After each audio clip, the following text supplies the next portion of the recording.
Muchas gracias. Bueno, primero de todo, me quiero dar las gracias por darme esta oportunidad de estar aquí. Y bueno, no voy a quitar mucho tiempo. Sí, ¿no? Ya está. Bueno, voy a hablar del impacto que tuvo la peste negra en las familias judías de Toledo. Es parte de mi investigación para mi tesis doctoral. Y lo que yo quiero, vamos a empezar, ¿voy pasando aquí? No.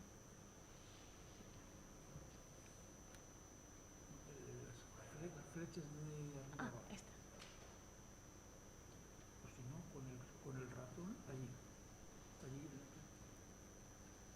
Ahora. ¿Cómo afectó la peste negra a las familias judías de Toledo? Si bien siempre muchas de las fuentes culpabilizaban a los propios judíos de la peste, cuando ahora vamos a ver cómo afectó a toda la judería de Toledo, incluidas las familias más importantes. Para entender el por qué, cómo afectó la peste negra a Toledo, tenemos que tener en cuenta que la crisis del siglo XIV fue una crisis global de sucesión de varias crisis. Una gran crisis climática que lo que hizo fue que no hubiese pues, una buena agricultura. Además, lo que hizo, había un gran crecimiento demográfico durante toda la alta Edad Media, fue subiendo poco a poco la población, y en 1315 hubo una gran hambruna, la cual hizo que el sistema inmunológico de la gente estuviese muy debilitado, lo que hizo que cuando llegó la peste negra se encontrase una población muy, muy débil. Además, hubo unos grandes desequilibrios económicos y muchos conflictos militares. El origen de la peste negra se originó en el norte de India, desde Cafa, y fueron los mercaderes genoveses los que llevaron la peste hacia Génova y Venecia y Mesina en 1347 y 1348. Y esta se mueve de Asia a Europa por medio de la ruta marítima de Crimea, y la expansión cronológica que tenemos a partir de las diferentes oleadas que hubo de peste fue entre 1347 y 1353, si bien luego hubo otras repeticiones. Y la expansión, esta peste se comportó de forma diferente dependiendo demográficamente donde estuviese. Por ejemplo, en Florencia solamente sobrevivió una quinta parte, y en cambio en Polonia apenas tuvo ningún efecto. De hecho, es un momento en el que lo que ahora conocemos como Polonia floreció, tanto económica como socialmente. Lo vemos aquí. Como veis, los Pirineos también se salvaron, y vemos que son los territorios del Mediterráneo, aquellos que se mueven con mucho más el comercio, los que más sufrieron. Respecto a los aspectos técnicos de la peste negra, es una enfermedad contagiosa que se produce por la bacteria Yersinia pestis y afecta tanto a humanos como a animales. Y el gran expansor, digamos, de esta peste son las pulgas de las ratas. Y existen diferentes tipos de peste: la bubónica, la pulmonar, la septicémica y la neurológica. Las voy a pasar rápido para que vayamos luego al meollo de la cuestión. La peste bubónica pues tiene fiebre, dolor de cabeza, se hinchan los ganglios linfáticos y se desarrollan las manchas estas negras, que es lo que da el nombre de la peste negra. La peste pulmonar, la bacteria afecta a los pulmones, y en este momento las bacterias son aerolizadas, sería pues por los famosos aerosoles que tanto estamos ya acostumbrados. Es un contacto directo y es una evolución del tipo bubónico y el septicémico. Y realmente cuando tienes la peste pulmonar no hay posibilidad de supervivencia, te mueres en una semana. Sí hay supervivientes de la peste bubónica y de la septicémica. La septicémica es como un proceso gripal, una neumonía, no salen esos eczemas, los bubones, y esto hace pues que también en ese momento pues no se tome como una peste, sino que al ser por contacto pues haya más contactos. Las vías de contacto son la pulga, el contacto directo con infectados, la mordedura o arañazo de gatos. Los gatos comen las ratas tienen la peste. Tú te comes un gato porque tienes hambre y automáticamente tienes la peste. Y también por la manipulación de animales. Es muy curioso que en muchos de los documentos las personas que más, digamos, los gremios más afectados eran los sastres, las costureras y los vendedores de paños, porque las pulgas se traspasan, se escondían dentro de las telas. Una de las consecuencias que hacía que, en este caso, los cristianos se contagiasen más era la reutilización de la ropa de los muertos, algo que, por ejemplo, en el judaísmo está prohibido. No se pueden reutilizar la ropa de los muertos. Cuando se muere no se reutiliza.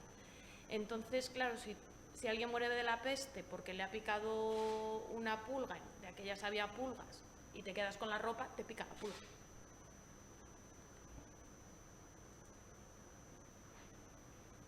Además de las rutas de comercio marítimo, de hecho, en el libro de Isaac Baer, sobre la historia de los judíos en la España cristiana, cuando habla de la peste negra, cuenta que llegaron varios barcos completamente vacíos, muertos. O sea, barcos fantasmas que en el camino de Génova llegar a Sevilla o a Cádiz, que llegaron fantasmas de toda la gente que había fallecido. Los viajes por tierra, hubo unos movimientos de la ciudad al campo, huyendo de la ciudad, de la masificación, y lo que hicieron fue llevar la peste al campo. De hecho, era más común que te picasen en el campo que en la ciudad, porque en la ciudad las pulgas tienen más a quien picar, en el campo no. Entonces te iban a picar y había más animales. Los contactos humanos y a la hora de utilizar y manipular los cadáveres de infectados con la propia ropa, al manipularlos se contagiaban. Bueno, ya vamos al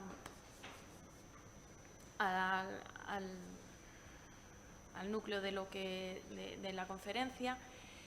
Hay que tener en cuenta que el judaísmo tiene unos sistemas de higiene muchísimo más elevados en la Edad Media que los cristianos. Los judíos tenían por obligación cambiarse de camisa. No sé si habéis oído lo de sábado, sabadete, camisa limpia. Pues eso viene de una de las recomendaciones que se ha de hacer en Shabbat, que es pasar por el mikvé, el baño ritual, cambiarse de camisa y honrar a Dios trayendo más hijos al pueblo de Israel. Pasa que nosotros, pues, con el paso de los siglos se ha derivado. Pero ese cambio de camisa es algo que lo hacían. ¿Eso qué hace? Si tú te lavas, tienes más higiene. También el hecho de las lavativas de manos antes de comer. Siempre los judíos ortodoxos a día de hoy, cuando preparas pues una comida para ellos, tienes que tener 2 vasijas de agua con una jarra en la que tú te echas y la sucia va para el otro. Ese tipo de higiene que, claro, los cristianos no tenían. Otras cuestiones, pues una creencia, digamos, más firme en la medicina, una evolución más amplia de la medicina. Siempre la medicina judía ha estado muy, muy conectada con la medicina árabe. Uno de los grandes médicos judíos, Hasdaim Saprut, fue el maestro de Abu Qasir, el gran médico de Al-Hakam II. Él fue el médico de Abderrahman III. Y ese no miedo a la ciencia, digamos. Pero la peste no respeta a nadie, no respeta ni a reyes, De hecho, el padre de Pedro I murió por la peste, entonces Enrique VIII, hoy,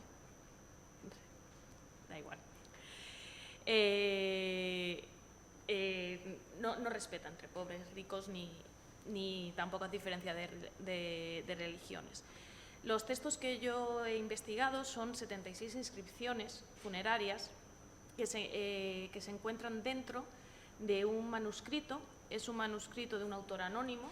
Se supone que, de hecho, la historia que cuenta no se considera como verdad, porque cuenta que en el siglo XVI un judío iba paseando por el cementerio judío de Toledo, iba apuntando los epitafios más... Bueno, en el siglo XVI ya estaba la Inquisición, dudo mucho que un judío se pasease por Toledo escribiendo por el cementerio, aparte de que el cementerio, por orden de Isabel y de Fernando, todas las piedras del cementerio, ya había sido la expulsión, no había judíos, no necesitaban el cementerio, las piedras se reutilizaron para construir diferentes edificios, entre ellos para terminar la catedral. Entonces, no se consideró auténtico.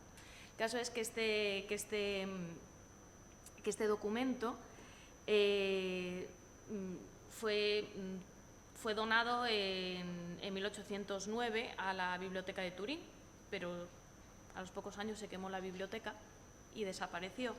Pero el bibliotecario, que era Joseph Almanzá, lo copió, lo transcribió y se lo donó al rabino de Padua, que es el Samuel David Luzzatto, que escribió su Abnez y Carón. Sí, está aquí la transcripción en hebreo.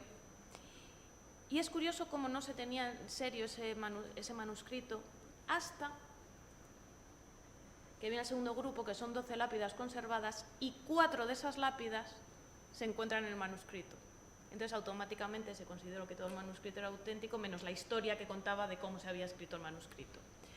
Estas 12 lápidas, 2 se encuentran en edificios en Toledo, 10 son independientes. De esas 10, 4 muestran los epitafios, hay 2 sarcófagos y 6 fragmentos epigráficos. La mayoría de ellos se encuentran en el Museo Sefardí, en el Jardín de la Memoria, que si alguna vez vais a Toledo, os lo recomiendo porque yo creo que para mí es el museo más bonito del mundo.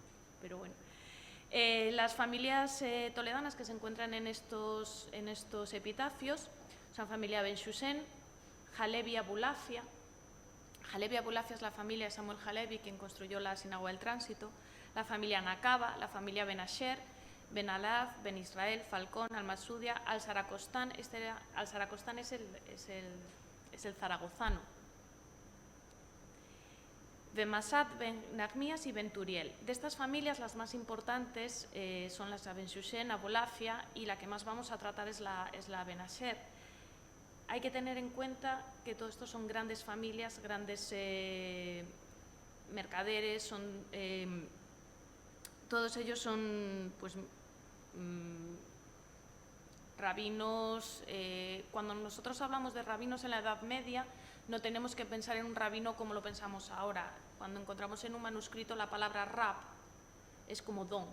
Pues eran adelantados de la aljama, eran adelantados como representante, jueces, médicos.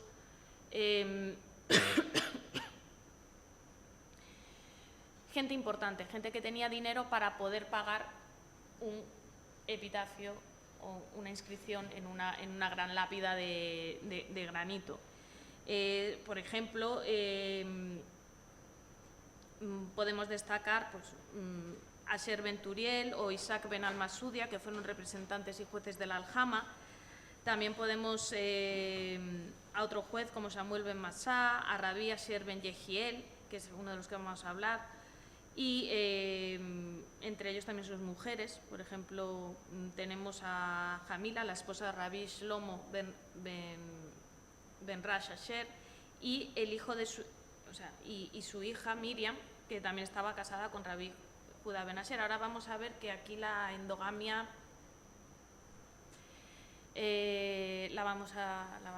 está muy extendida. La familia de Rabí Ben Asher, tenemos que tener en cuenta que Rabí Ben Asher El primero llega en 1315 a Toledo y es un gran rabino. Es un gran rabino askenazí, el cual cuando llega a Toledo pues, es expulsado de Askenaz. Llega a Toledo y en 1307 se convierte en el gran rabino de Toledo, al punto de que enseña, o sea, es llamado por la reina María Molina para ser juez en juicios en los que tuviesen referencia con algún judío en la corte. Es una familia que a día de hoy sigue estando presente dentro de las familias sefardíes, sería la familia Ben Arroch, seguro que habéis oído hablar. Bueno, pues la familia Ben Arroch desciende de Rabbi Asher Ben Yehiel, conocido como Rash, cabeza, Rosh. Hay 7 epitafios en los cuales se mencionan a 13 miembros y 12 de ellos mueren por causa de la peste. Cuando más azotó la peste en Toledo fue entre la primavera de 1348 hasta el verano de 1349. Y estamos hablando que esta familia es la familia del gran rabino de Toledo, porque su hijo, al que vamos a conocer ahora mismo, Rabí Yehudá, se convierte en el gran rabino de Toledo, así lo dice su epitafio.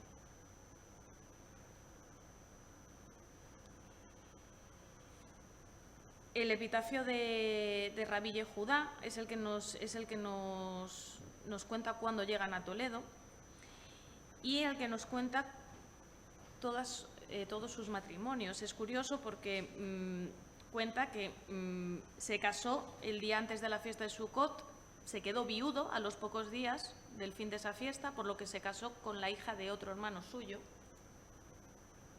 Primero se casa con alguien que no sabemos, con la hija de su hermano Rabbi Shelomo, luego se casa con la hija de su hermano Rabbi Jacob,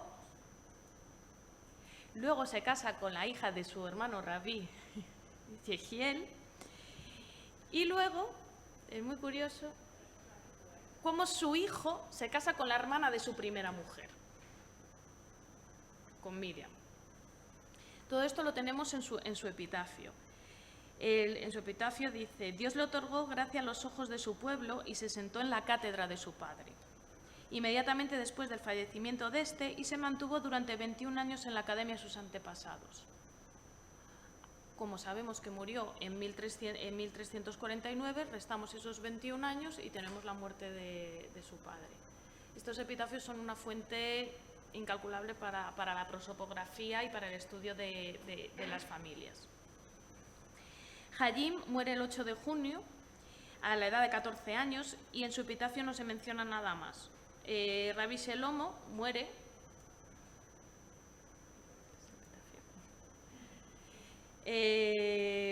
Miriam es la hija de Rabbi Shelomo y se menciona cuando muere también su padre, que muere el 29 de julio de 1349, y se hacen en su epitafio pues alabanzas a su sabiduría, a su entrega. Siempre en todos los epitafios nos vamos a encontrar las comparaciones pues, por ejemplo, con Job, con Samuel, con Reyes, la sabiduría, y de las mujeres también. Rabí Yehudá ben Asher, hijo, es mencionado en el epitafio de su esposa Miriam, hija de su tío Rabí Shelomo, y en el epitafio se menciona a Yehudá como hijo de Ben Asher, por lo que se podría confundir con su padre y esta ser su esposa, dado que, como os he comentado antes, Rabí Yehudá se casó con una hija de su hermano Rabí Shelomo, pero por las fechas que se dan es imposible. Por eso lo que os puse, que su hijo se casó con la hermana de su primera mujer. Y el epitafio dice algo bastante bonito: partió ella en busca de descanso, donde posar la planta de su pie, y luego siguióla su marido a la excelsa morada, como cuando se criaba con él, es decir, que se criaron juntos, se criaron juntos como niños. Miriam murió el 18 de junio de 1349 y su epitafio se alaba pues, su belleza, su rectitud, su modestia, y cierra con una frase que dice: la mujer de un sabio es como el sabio mismo. La siguiente inscripción pertenece a la mujer de Rabí Shelomo ben Asher, padre del anterior mencionada Miriam, y podemos deducir que corresponde a la madre. Y en En las transcripciones se dice Gatila, pero bueno, realmente es Yamila, que es uno de los... Yamila es como princesa, es uno de los nombres más utilizados dentro de las familias toledanas judías, así como el nombre de Dona o Sol. Son los nombres que más se ven, Yamila, Dona y Sol, o Sinja, que significa felicidad. Hay que tener en cuenta de que estamos hablando que han fallecido 12 personas de la familia más importante, aquellos que tendrían la mayor capacidad de los mejores médicos, la mejor atención, conocimiento, hablaban idiomas, hablaban, escribían, leían en árabe, en castellano, en hebreo.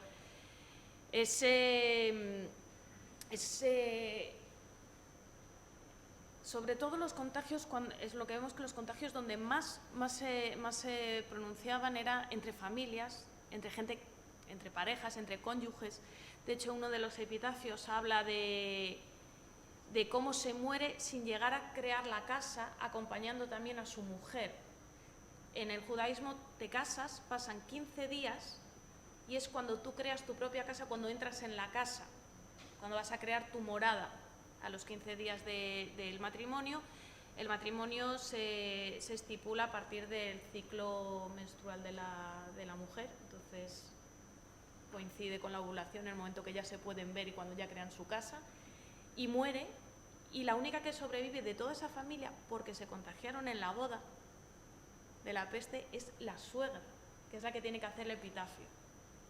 Entonces, digamos que tampoco ha cambiado mucho las formas de contagios de la Edad Media y la peste negra al momento actual.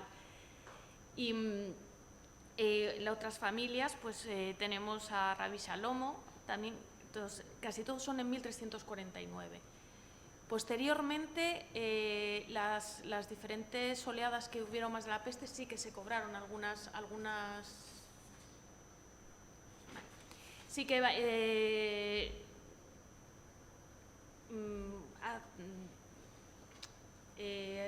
es que no se tienen muchos, realmente casi todos los epitafios son de 1349, 1348, 1349. Lo que no tenemos son los epitafios ni muchos fuentes de aquellos que no tuviesen el dinero para ello. Así que, bueno, si tenéis alguna duda o algo, luego vamos a las preguntas, porque espero no haberme pasado. Muy bien, muchas gracias. Nada, que te...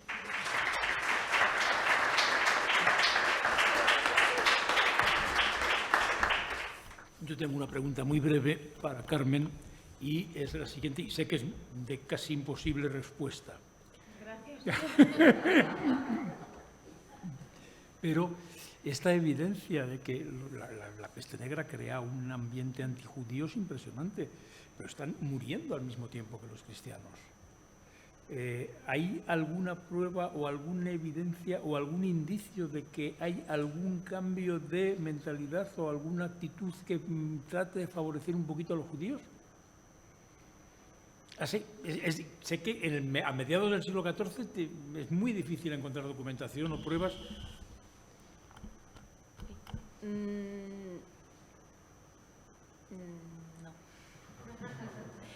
No. No existe, porque todas aquellas rumores, es que muchos se utilizaban como falsos rumores para atacar las juderías por un motivo económico, que era coger cartas de deudas. Pero eso también se realizaba, los ataques de las juderías, pues en Semana Santa, los Viernes Santos. Muchas de estas acusaciones, realmente los saqueos que se producían era por motivos económicos. Él tiene un contrato, yo he arrendado un impuesto, yo le debo no sé. Sí, y en esos casos no hay nada.